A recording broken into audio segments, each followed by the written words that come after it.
And as my purpose grew, I got happier.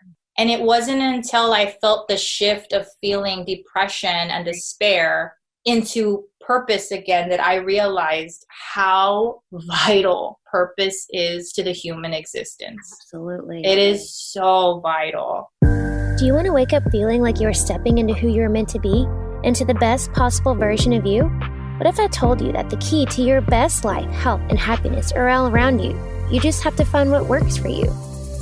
I'm Hope Pedraza, and I believe that there isn't just one way to live a healthy and meaningful life, and that all you need is a little inspiration to make changes that last from the inside out. Each week, I'll be sharing tangible tips and inspirational interviews to help you on your journey. These are the steps to take to improve your life and live with purpose. This is Hopeful and Wholesome. Thanks for joining today, y'all. I've got such a fun episode with my friend Burgundy. Burgundy and I have worked together over the past few years through different businesses that she has, Style Lush TV and the Texas Fashion Awards. She is changing this fashion scene here in San Antonio, here in Texas, across the globe, really. She is blazing trails. She's creating her own path. She's not letting anybody tell her what to do or how to do it. And she is making a name for herself. She is creating a future for these artists and these creatives that are part of the fashion industry here in Texas, really helping them make a name for themselves, helping them learn the business. And can't wait to bring you her story. And she has quite a story. Her journey is something to admire. She tells you all about her story. She is honest with her story and how she came up after hitting rock bottom. It's really a story about how you can really find joy in finding your purpose. And she is a true testimony to that. I know y'all are going to love learning all about Burgundy and find ways to support her. Okay, y'all, so let's get going. I'm excited to bring on Burgundy today, and me and Burgundy are talking about her fashion news company here in San Antonio and how she's kind of changing the fashion scene all across our state and beyond. So it's fitness, right? That's your F word. That's my F word. Exactly. Thanks so much for joining, Burgundy.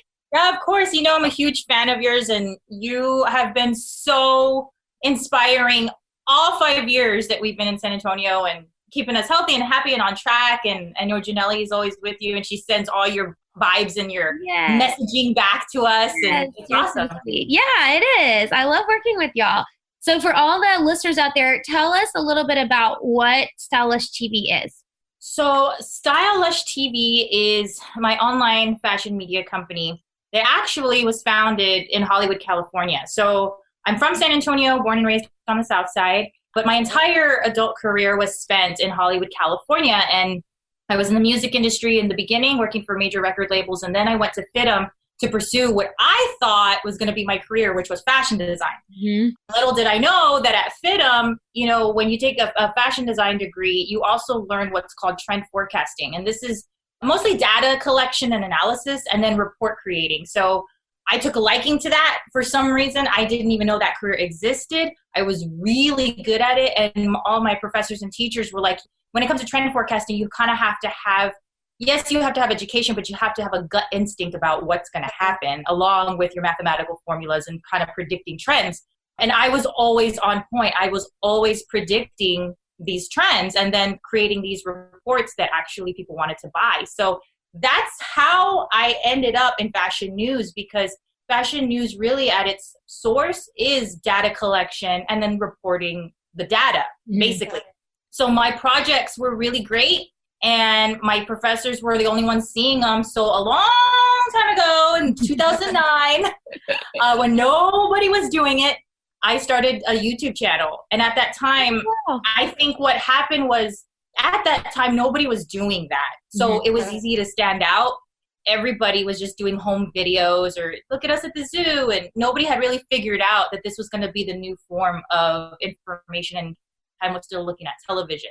And so I put out my trend reports on YouTube channel. I did it just like a news anchor would do it. And very soon after that, long story short, MySpace in Beverly Hills called and was like, we want you to be the star of our fashion channel on MySpace. And we want you to do the exact same thing you're doing, you know, but do it on our platform. We're going to go this different route. We're going to try to be, and at the time it was called online television. It was like groundbreaking. So I did that with MySpace for a while. At the peak of my career, I had 4 million followers, or friends. At the time it was called Friends. Remember that? Oh, yeah. Yeah, it was Friends, and it was great. And of course, as everyone knows, that Titanic sank. But it was nice because at that time, I had a really relaxed contract that allowed me to keep some of my content that I had originally been doing on my own. And when I did go on my own, I was at burgundywoods.com, and I had my following followed. And usually that doesn't happen. Mm-hmm.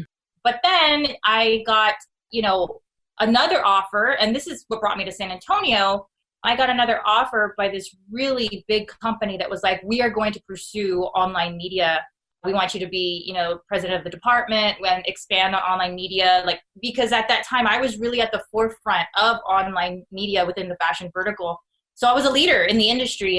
And right when I signed the contract, 6-figure salary, we were all getting going. At that time, that was when my mom got sick. And I had to come home to San Antonio. It was like a no-brainer. So It was a really difficult time. But when I came home to San Antonio, luckily there was a need. There was a need here. There was an amazing fashion community, but they were all separated. Nobody knew about each other. Nobody was working together. People thought that the fashion community did not exist. Right. They only knew of maybe like the handful of people that they knew.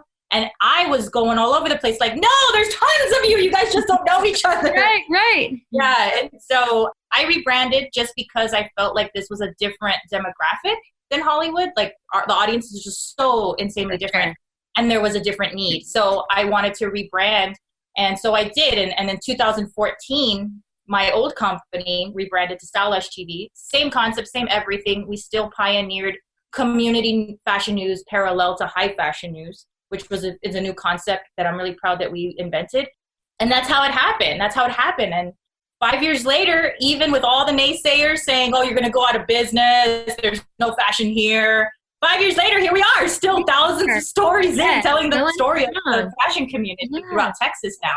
That's awesome. So your scope is like outside of San Antonio, right? Like you're broadcasting to the whole state? Yeah. Well, yeah. So it started in San Antonio because obviously that was the need that I saw right away here when I came home. It was San Antonio based for 2 reasons. One, I always knew that it needed to be statewide.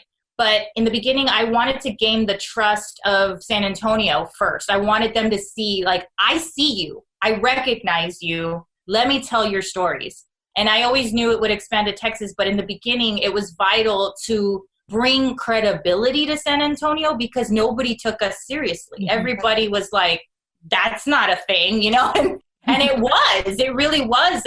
And part of that was dedicating myself to San Antonio for, I said at least 4 years, we've got to, dedicate to San Antonio and touch on all these different fashion industries so that, that people know that they exist. And 1 year wasn't going to be enough, to tap into fashion design, to tap into hair and makeup, to tap into the local retail scenes, to tap into the models and the modeling agencies, to tap into these amazing people like producing fashion shows and whatnot.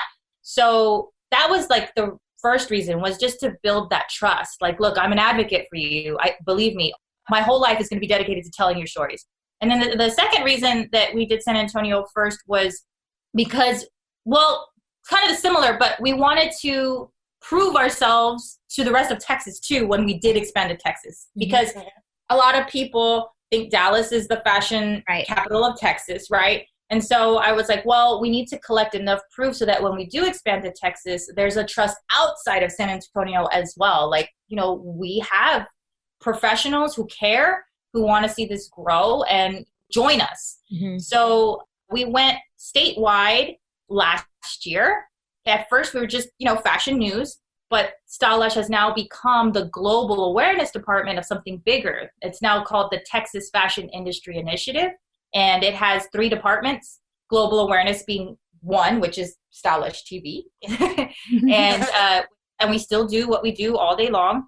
But the other 2 departments now have expanded to education as well as arts and culture, which is Texas Fashion Week, Arts and Culture. That's the big event for that department. And then education is just something that was just vitally needed throughout. Yeah. So yeah.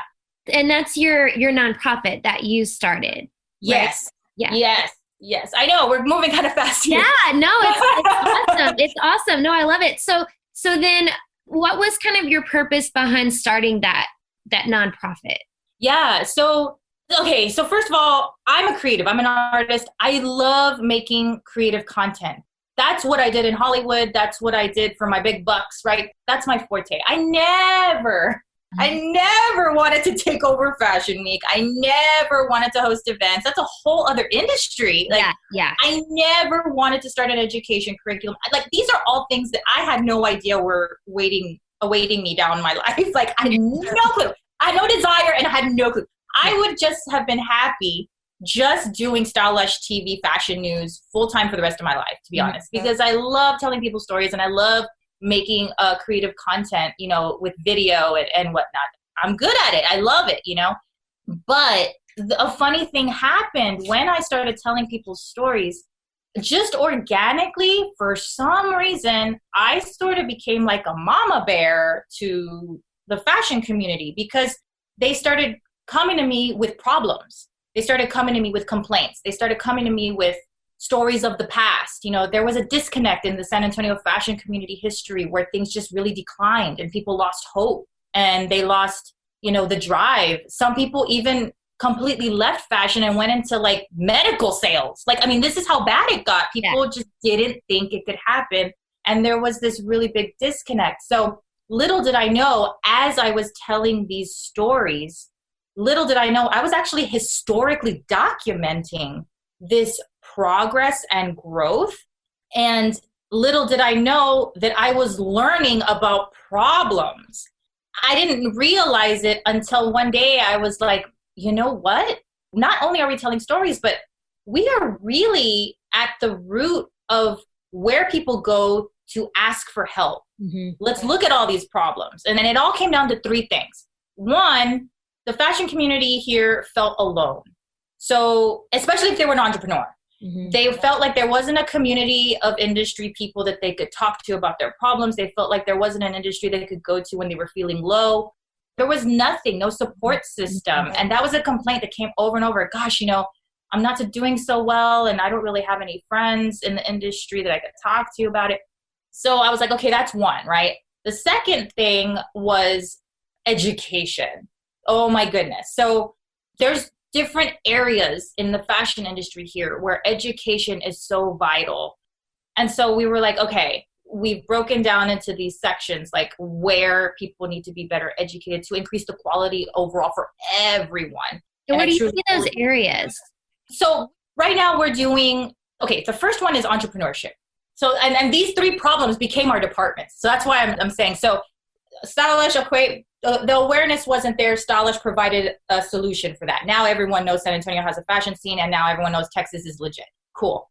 Education, that is the big one. So we have in the works education for entrepreneurs, for our youth, as well as educators of fashion. So those are our three areas.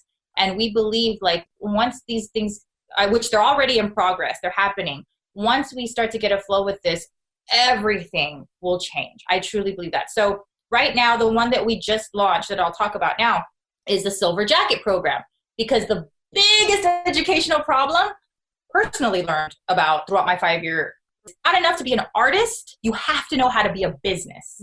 And no one who got formal art education and fashion knew how to run their business. Right. They were coming up with problems, accounting, what? I have to do that, right? Value proposition, what? It's just all these things that artists don't think about. Marketing, accounting, graphic design, a website, effective business plan to keep you on track. All these really boring things that nobody wants to do is actually 90% of a successful creative business. So I put together all the classes and resources that I personally took to increase the potential and success of Style Lush TV, which was a totally creative outlet in the beginning. I put it all into this class and said, these are the things that these artists need to know in order to be successful in the reality of a sole proprietorship in the beginning, being you don't have money, you don't have human resources, and you're doing everything by yourself. Right. So for people who are, and people want to glamorize it, right? And be like, no, in the beginning, you got to do this, you got to do that. And I keep telling them, no. That's when you have money and you can hire people. My artists cannot hire people right now. They are literally making the art and doing everything. So we need to think outside of the box and create something that someone can do alone, poor, and just they're their own boss. Right. Like, if we can figure that out, we've got something new and innovative that I've never seen anywhere ever. Because I know I looked for it. I was desperately trying to find someone who has done this before, so I'd have a roadmap, like I wanted to learn off of someone else, but there's nothing, Hope. There was nothing. So I literally had to just make it up. Yeah. Then I went to people who are successful entrepreneurs, who are already business mentors. And I said, look at this curriculum. What else can I implement here? What else can we pepper in with these tangible skills for a sole proprietor doing everything alone who's poor? Like literally. Mm-hmm. And they helped and they perfected it with me. And I call it the Silver Jacket Program. And so what happens is applications go out in the fall, and artists, fashion artists, you could be any kind of fashion creative as long as you've already kind of been creating your art and have some sort of tangible product, but you're struggling business-wise. That qualifies you. So you apply, and once you get in, it's a 12-week course. It's really rigorous, but I really believe in it. And the goal is to get these entrepreneurs independent. They learn the skills that they need, plus they meet all these amazing educators and co-facilitators and a network of professionals that will be there if they run into problems throughout their career. It's amazing. And then we help launch their business. So once they go through the classes, we help launch their business. The TFII is somewhat like a chamber of commerce kind of, in the fact that we do ribbon cuttings and we celebrate their grand opening. We're really trying to drive economic development within the fashion sector in San Antonio and throughout Texas. And then when they get their feet wet, we also offer a business accelerator program, right? Because it's not enough to launch these businesses. They need help along the way because they're going to run into new problems, right? New questions, new everything. So we have an accelerator program. Once they meet all the specific criteria. Oh, and I forgot to mention the fun fashion part. So the fun fashion part is they get a denim jacket, right, in the beginning. And every time they learn like a business curriculum, they get a patch, kind of like the Girl Scouts. How cute. So, like, I love that. Yeah, it's super fun. So when they register their business downtown, they get a DBA patch. When they learn accounting on QuickBooks, they get an accounting patch. When they get, every time they master these skills, and I feel like, okay, they got it. They don't need me anymore. They don't need the co-facilitator. They can do it on their own. They're going to get a patch. Now, once they get all their patches, once they meet all the criteria through the launch and the accelerator program, then the big moment is they have their huge breakout moment, their business breakout moment at Texas Fashion Week. So whatever day represents their industry, they will be a part of it. And the people who meet all the criteria will upgrade their denim jacket to the silver jacket at the Texas Fashion Awards on stage. They will be deemed the ones to watch fashion businesses for 2021. That is so awesome. I love that. Yeah, it's pretty fun. It's fun. We had to make it fun and fashionable. Yeah. We also had to make it super hardcore and effective because you got to be tough, man. You have to be tough. You've got to really want it, and you got to learn the right things, Yeah, for sure. Yeah, or you get left behind. I mean, that's, what separates the successful, artist, business entrepreneurs, I mean, it's, Yeah, or they give up, right? They give up, and that is, I don't want to see that happen anymore. Like, I'm so tired of people giving up on San Antonio. I'm tired of people giving up on fashion. Mm-hmm. I want people to understand, now that we're here, we will not stop until people really feel like fashion is here. If there's a support system, there's education, there's a fashion week. Should I need it?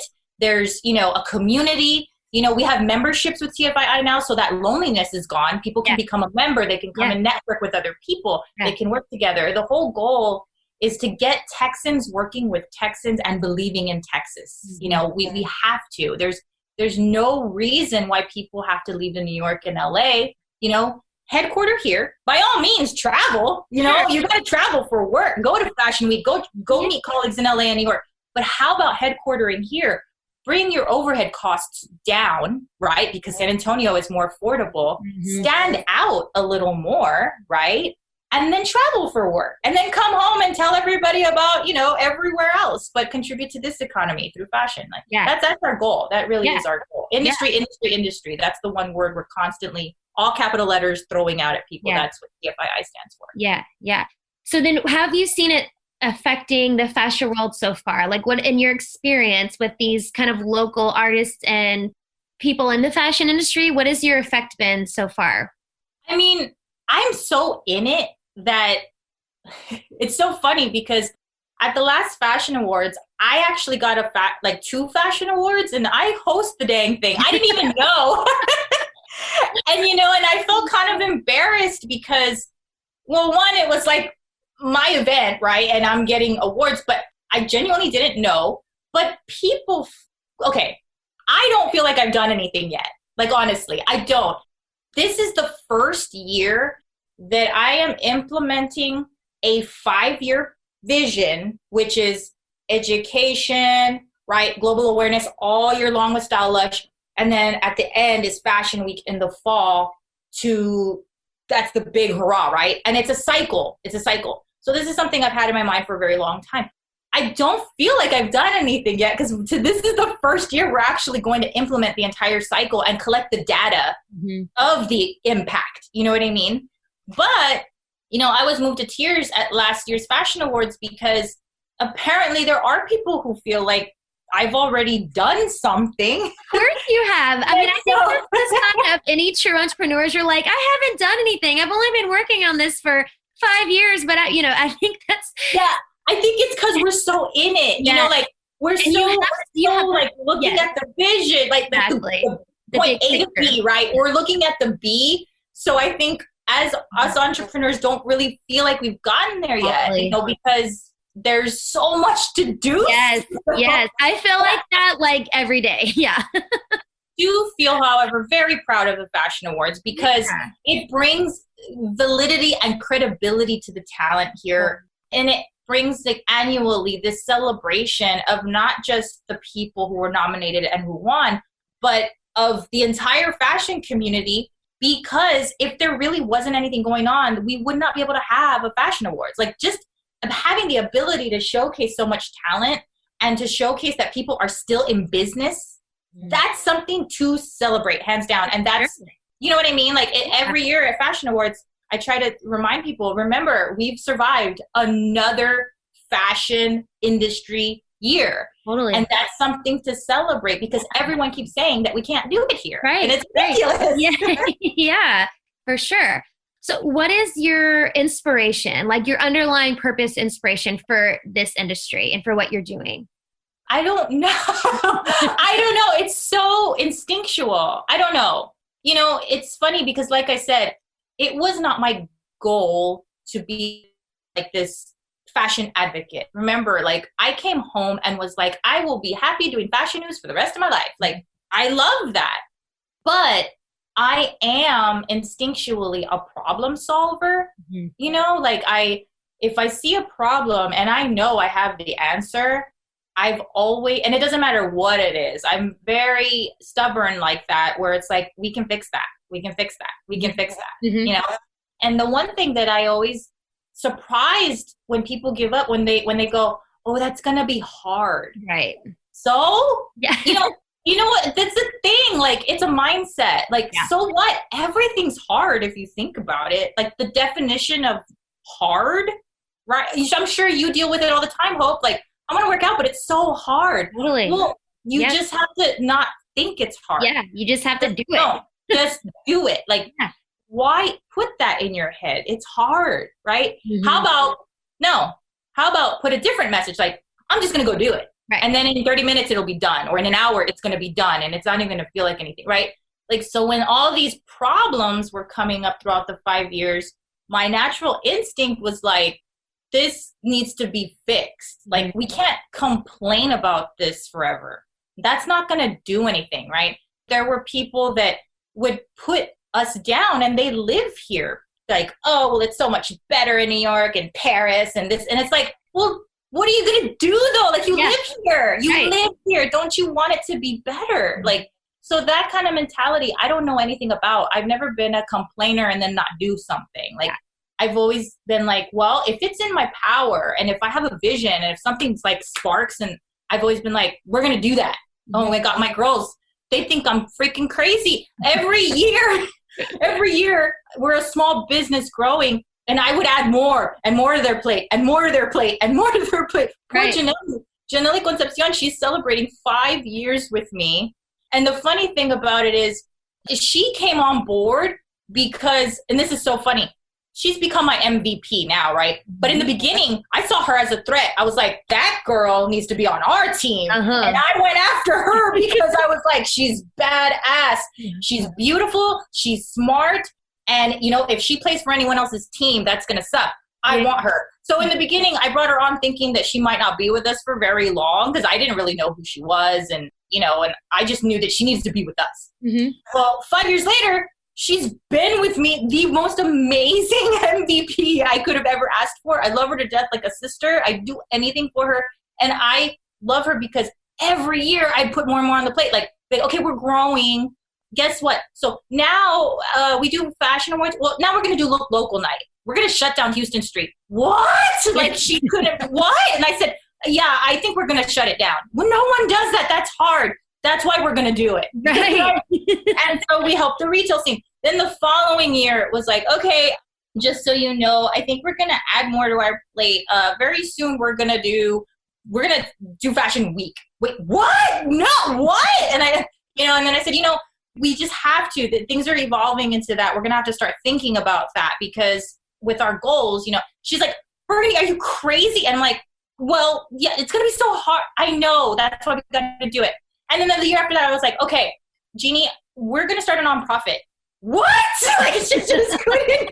She's like, okay, wait, Berg, slow down. What? And I said, yeah, we're actually going to expand to Texas and we're going to start a nonprofit, and funding is going to hurt. You know, all the money that we had a choice, Hope. We could have either rode the wave of success with Style Lush, or we could take that money and reinvest in something that will help everyone. And when I told Jeannie that, then she was like, shit, we got to do it. And I was like, yeah, we got to do it. So that's so awesome. So she and I, we embraced, we're like, okay, here we go. Bye, money. Like, here we go. But I truly believe that was the right choice because Texas needs it. San Antonio needs it. We love the fashion community. Everything is coming so instinctual and organically. We're not forcing any of this. This is just organically happening. Yeah. And that's a good sign, right? For sure.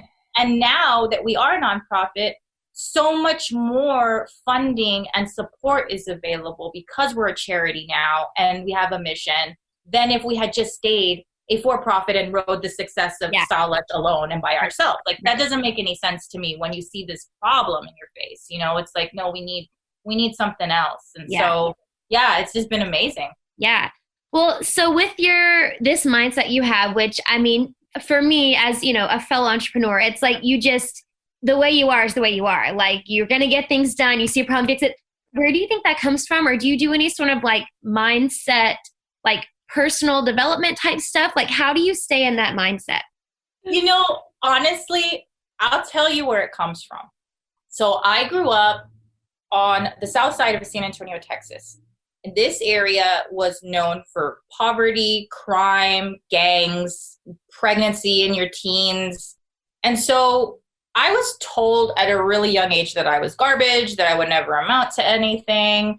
But in the household, I had my mother and my grandmother. So I grew up with these two generations of women. Now, my grandfather passed away, but my mom and I left my father because it was a bad situation, right? So I grew up in this house of all women who did everything and never said this is hard. So I was sort of brainwashed by birth to believe that I can do anything, that I'm supposed to do everything. Like, and I think that has really been the biggest influence in my mindset, is that from a young age, hey, we got to change the oil. Let's go change it. Hey, we got to move the couch from one side of the room to the other. Let's move it. Hey, we need to fix the sink. We got to fix it. Hey, you know, we need to go to the grocery store. We got to go do this. We got to do that. Like, we didn't have any men in the house. It was just 3 generations of strong Mexican American women doing things instinctually. And so I just grew up knowing I could do anything. Like it's a mindset, you know. And people are always asking me, like lately I've been able to do more interviews. I haven't been able to do that the first years of my business because I'm just so busy. You know how it is. Like this is fun stuff, right? Yeah. But some male interviews, they'll be like, do you find it hard being a woman? And I'm like, honestly, I've never found it hard being a woman. Like, I've always done everything I wanted to do. Yeah. You know? I did feel resistance in Hollywood when I worked in the music industry because it is a male-dominated industry. You know, I worked for Interscope, Virgin Records, Capitol Records, like all the major. And so, yeah, there was a little resistance there. But I think times were changing and there were a lot of female bosses as well. Right. So I was able to work with both powerful men and influential women. Yeah. And for some reason at that time, it didn't seem as bad. And when it did get bad, again, that mindset, I proved my worth.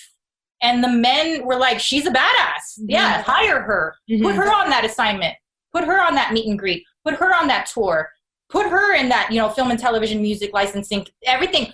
I never knew that being a woman was a negative or holding me back just because of the household and the type of environment I grew up in, you know? I mean, that's why you are where you are. That's amazing. I mean, that to contribute that to, that's so amazing. So where do you see, what is kind of your next, I mean, I know you have your 5-year plan, but what do you have coming up now? Some exciting things that you're looking to with either Style Lush TV or with the Texas Fashion Industry Initiative? Well, yeah. So, I mean, the biggest, most exciting thing right now is being able to implement this 5-year vision for the first time. That's the biggest thing. So right now, the Silver Jacket program is going on.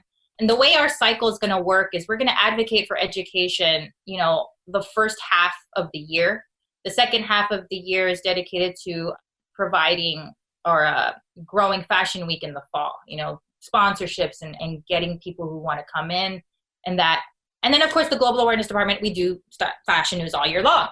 But I think that's the biggest thing is really creating this Fashion Week that is going to support industry. Because Fashion Weeks across the world, when you think of fashion designers only all day long fashion shows, that's the traditional Fashion Week. Well, for San Antonio, as much as that's fun and as much as every day of our Fashion Week will have fashion shows, that isn't really the foundation of our innovative, different Fashion Week. Reason being is we cannot copy New York. We're not New York. We're not any other place but San Antonio.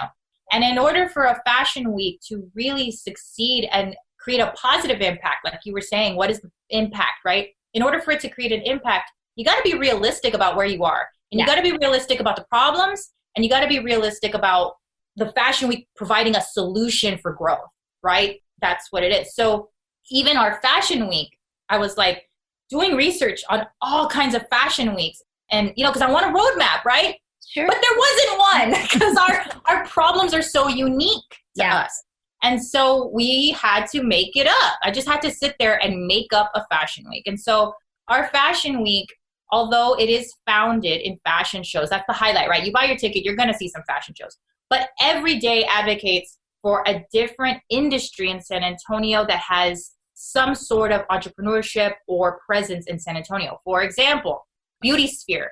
You will see fashion shows, but this advocates for makeup, hair, aesthetics, and wellness. So this day is going to advocate for people who do makeup, who do hair, who are in wellness, like you, Hope, right? You were in Local Night on Beauty for last year, right? Wellness, aesthetics, right? We have plastic surgeons. We've got Botox people. I mean, this is all part of the fashion industry, right? A spa treatment, or what is it? Facials.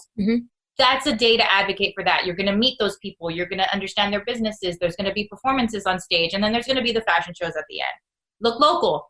That advocates for retail, right? So all boutiques and stylists, that advocates for those. And again, the reason that these events were made is not because it's fun. They were made because this is the reality of the fashion entrepreneurship and businesses happening in San Antonio. So it advocates for retailers so they can show their inventory during the fashion shows, right? It advocates for stylists who are styling the clothes for them. Sometimes the owner is also the stylist, Mm-hmm. you know, and that's why they have a boutique, because they style people and they needed a place to clothe their clientele. And then at the end of the night, the fashion shows are all about this beautiful inventory that's available to you right there at their pop-up shop on site. You know, so we're advocating for sales, because all this is all fun and good, but if you don't help ROI and sales, like, you got to make money. Yeah. What's the point? Right. Right. So, and then we have fashion is art. San Antonio has an amazing, very different fashion artist community. Now, these are artists whose art is founded in style and fashion, and it cross-pollinates. It really does. And this is one of our most spectacular and popular nights, where you get to see the avant-garde fashion shows, right? All the stuff you can't wear to Taco Cabana, okay? It's all the weird stuff, but it's beautiful. And we have partnerships with museums and galleries and raw spaces where these art installations go up, where it's all fashion-based. You know, we even have as simple as a pair of beautifully created, locally made shoes will be in a glass case, just to educate the public and try to encourage them to look at fashion in a different way. Right. You know, it really is an art form. Everything. Yes, it's commerce. Yes, it's retail. Yes, it's sales. But at the foundation, fashion is such an art. It's an art. You have to be creative. You've got to be. And then we have streetwear. So with the increase of the street art movement here, I don't know if you guys know, but look them up, San Antonio Street Art on Instagram. There is a nonprofit here that advocates for street art, and the president is responsible for like 60 murals around town. Yeah, they're incredible. They're amazing. And he completely revolutionized this movement by creating this nonprofit. And because the street art movement is growing, we had a positive impact on our streetwear industry. People were like, oh, my business is booming. And they were taking pictures in front of the murals and the street art. And those worlds cross-pollinated. And so now we're advocating for that as well, because we have to be diverse, right? We can't just, you know, support one type of fashion. Yeah. That's growing. Yeah. Okay. TFII is going to support that too. Yeah. So that night's called Street Beat, right? I mean, it goes on and on. And then of course the Fashion Awards, right? The Fashion Awards is the night to celebrate everybody and everything and all the people who can be looked at as role models to, you know, for their careers. Sometimes people have really great years. They win. It's amazing. I mean, our models alone, my God, they're now in Tokyo and Japan, and it's amazing what's happening. It's so wonderful. Really is. No, and so, I love that you said it there. I was going to bring it up, but you said it. I love how you're not trying to be New York, or you're not trying to be LA, and you're not trying to be Paris. Like, you see the industry, or you see the demographic here, and I just love how you're coming up with your own roadmap. Like, you haven't followed anybody else's, and I mean, I think that's amazing that you're not following anybody else's lead, and you're just doing it, and you're doing it how San Antonio is, you know, responding to it. Like, don't get me wrong, I love New York. Who doesn't? Of course, like, of course. Yes. I mean, I love it. I love LA. Like, a lot of people don't. I personally had the most amazing experience there. I met the most amazing people. I still talk to them to this day. They're constantly like, call in your favors, Berg. And I'm like, no, not yet. I don't need you. I'm stubborn like that. I haven't called in any favors. But here's the thing. The one thing that hasn't yet changed, everything's changed in San Antonio. When I came home from Hollywood, the one thing, and it bugs the hell out of me, that hasn't changed is this damn inferiority complex. Mm-hmm. San Antonio is still having this strange inferiority complex about the value we provide culturally to the world. Mm-hmm. The reason we need to start taking pride in who we are. The fashion community doesn't have to change, you know, improve your skills, get good at your trade. Yes. Educate yourself. Of course. Be inspired, get diverse with what you do. Of course. But you don't have to change into something else, right? I feel like sometimes people want to be what New York is. And it's like, people don't come to San Antonio to visit New York. Right. They come to San Antonio to visit San Antonio. Right. They come here to see color, for the food, for the people. You know, if they wanted to see New York fashion, they'd go to New York. Exactly. Mm-hmm. They're not coming here for that. We have to embrace and take pride in the fashion scene that is here, and we have to support the fashion scene that is here. You've got to tell people, your work is awesome. Keep doing it, and look, just wait and see what happens. Right. When we start telling people they're awesome, when you start really bringing credibility and value to their unique perspective that they got because they were born here, by the way, not because they were born over there. Mm-hmm. They were born here, the colors, the tapestries, the eclecticism, like that's because we were born here. We were born here. Right. And so I just want so much for people to understand that my whole drive comes from the fact that I do not see us as an inferior product. And I do not see us as something that we have to mold into something else. Right. I see us as something special and unique that people from all over the world will come and see because we are who we are. Yeah. So it's amazing. I love that. So before I ask you this last question, where can people find you and follow everything you're doing with Style Lush and all of the things fashion? Yes. So we have two main, I literally have 15 social medias. It's impossible. But I will say Instagram is the easiest. If I had to lay it out easy, follow the Umbrella Movement, which is the nonprofit now. The big nonprofit is called Texas Fashion Industry Initiative. And you can find that handle at Texas Fashion Industry. The website is also, it's texasfashionindustry.org. And you can read about everything. Some things not yet. There's more in the works. You would not even believe the most amazing things are in the works right now. But the gist of it, you can read about it. If you want to be a member, that's another thing. And you don't even have to be in fashion to be a member. We have power advocates and things like that. People who just want to support it and be a part of the events and things like you should be a power advocate because typically they're sponsors. They're people who understand the power of the fashion industry that we cross-pollinate and that, want to be a member to show support. Cool. So you don't have to be in fashion, although we do have a professionals directory and it's up because we want people to know these people, click on their websites, do business with them. Mm-hmm. When it comes to fashion news, you can go to stylelushtv.com and that is all Texas fashion news, a lot of San Antonio, obviously because we're headquartered here, parallel next to high fashion and pop culture because this is the thing. I want people to start understanding that it's all one and the same. Mm-hmm. Texas isn't down here and then all the rest is up here. No, it's parallel to it, peppered in together because it is one and the same. We want people to understand, the value that's here. And so that's why we do it like that. And of course, it's always fun, right? Yeah. Fashion and pop culture. Who doesn't love that? Yeah. So you can find that at tv.com and then the handle. Yeah, and it's fun. And the handle's at Style Lush TV. So it's really easy to find us. Yeah.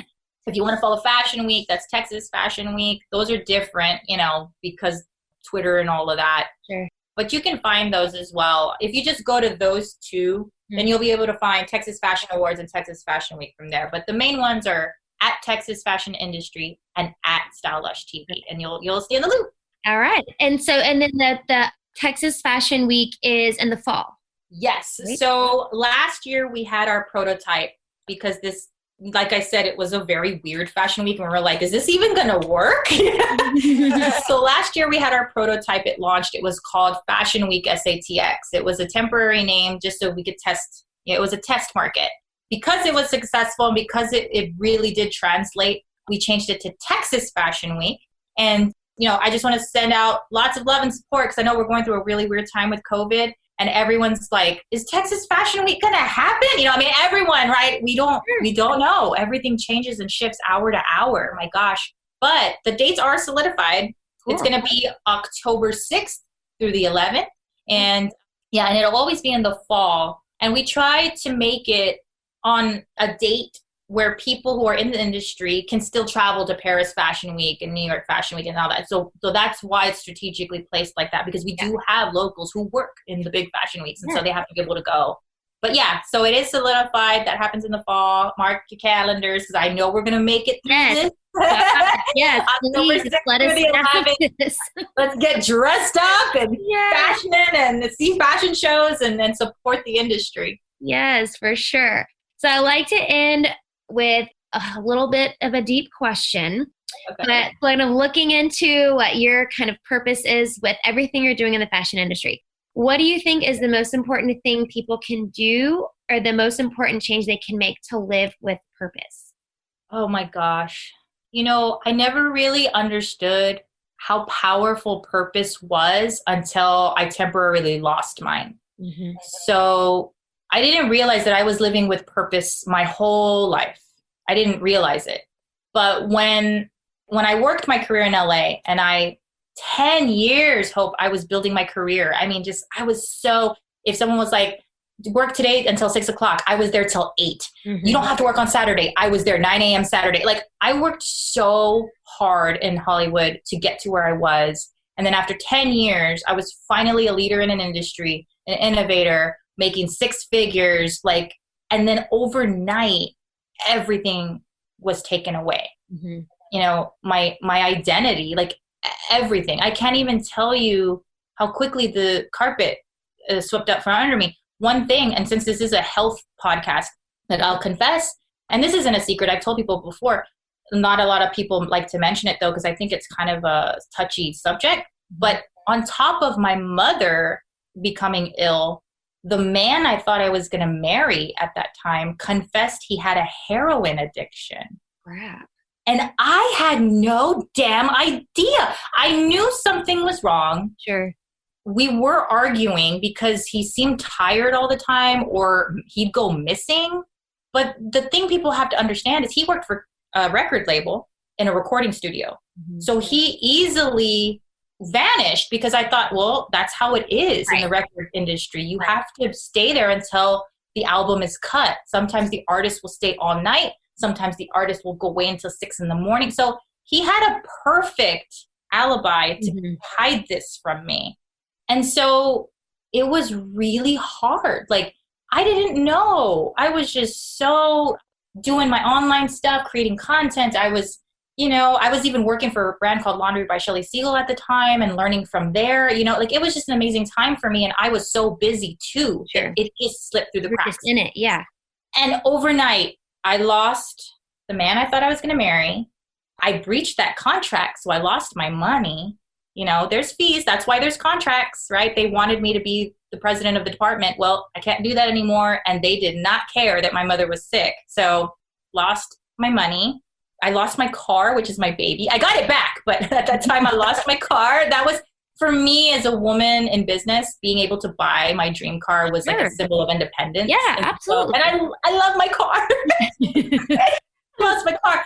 Even more importantly, though, I lost my friends who had become my family, like my neighbors, my colleagues.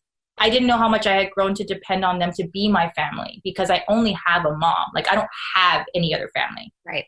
So they grew to be my world, and I no longer had access to them. And then I was coming home, and I just didn't feel like I fit in the beginning because the industry of online media hadn't hit here yet. So no one wanted to give me a job. And every time I would suggest that I pioneer this department, they kind of looked at me like I don't think they took it very well. Maybe they thought I was being a snob or like, oh, what does she know? You know what I mean? Mm-hmm.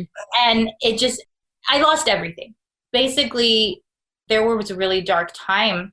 And when I had this one job temporarily that was so outside of what I wanted to do that I was very depressed and I had no purpose. Mm-hmm. Like, for the first time ever, I was living my life that wasn't something I designed. It was just I had no purpose and I had no friends and I had no love, and my mom was sick. So she wasn't able to provide any kind of care or love or emotion at the time. Right. And I was really, really alone. Like, there was some dark times where I kind of just wanted to end it all. And not a lot of people know that, but that's how bad it got because I had started my life over already once when I went into fashion outside of music. That's already scary.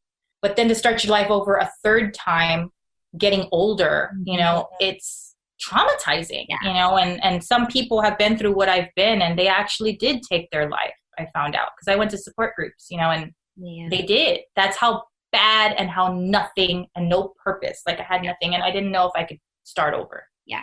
And then slowly, as my mom started getting better, like started getting healthier, that really was a trigger to start self-caring.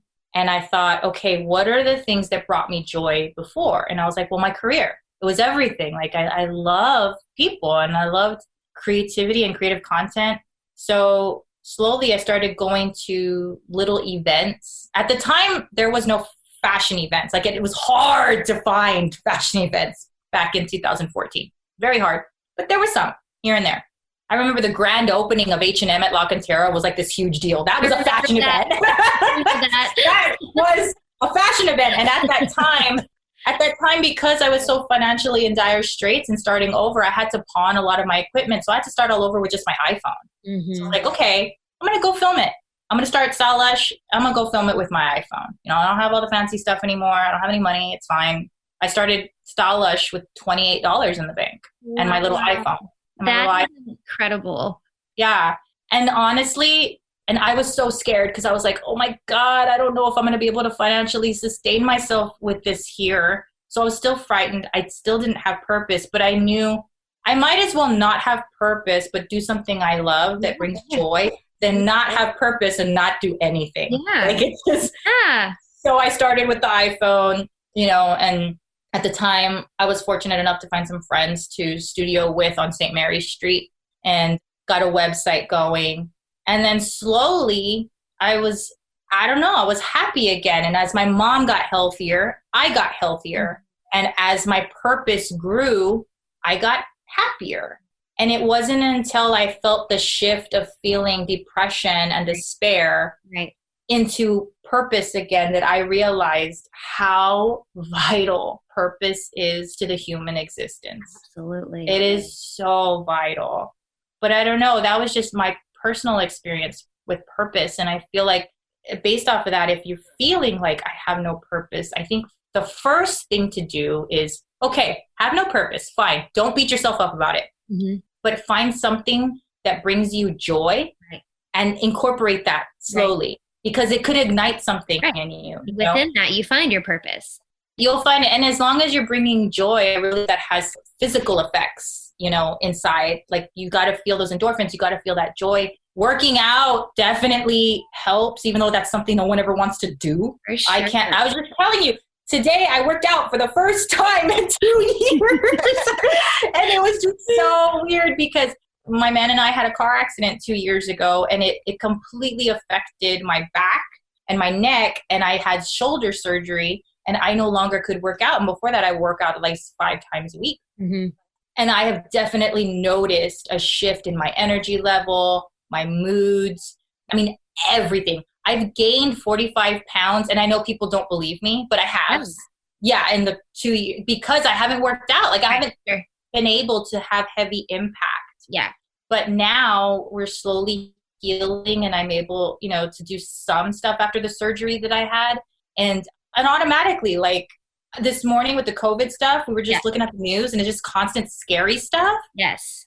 I went outside. I hit my punching bag. That's why I got my little, I don't think you guys can see, but you can hear I have little punching bag gloves on. And I felt so much better in just 10 minutes. For sure. 10 minutes. For sure. Yeah. And working up a sweat and getting those endorphins and muscle memory. My body remembered right away because I was scared. I was huffing and puffing. I am definitely not in shape, not by any means. But my body remembered. Yeah. And it sent this amazing feeling through my brain. Like I was awake and I don't know, like I couldn't wait to get started on the day, even though we're in the midst of this horrible pandemic. It was amazing. Yeah, that's awesome. Thank you, Burgundy. I love your story and I just love everything about everything you're doing. So thank you so much for sharing it. And I know there's so much inspiration here for people to pick up. So thank you. I hope so. I just everyone remember that. Kind of we're all in this together. It's amazing how connected we all are. And I think what's going on in the world right now proves it. Absolutely. I said the same thing just the other day. I think that's the lesson we can all take from this. Yeah. We're all kind of one big old organism. So Hope everyone's well out there. Thank you. Thanks, Burgundy. Thanks for listening to Hopeful and Wholesome, y'all. If you found value in this week's episode, please subscribe on iTunes or wherever you get your podcasts and leave a review to let me know what you thought. I love to know what you find useful in these episodes so I know how I can provide the most value I can to my listeners. And if you have topics that you want to know more about, I'd love to hear those as well. So shoot me a message on Instagram, Facebook, or LinkedIn. It's @TheHopePedraza or visit my website, hopefulandwholesome.com. Thanks, y'all.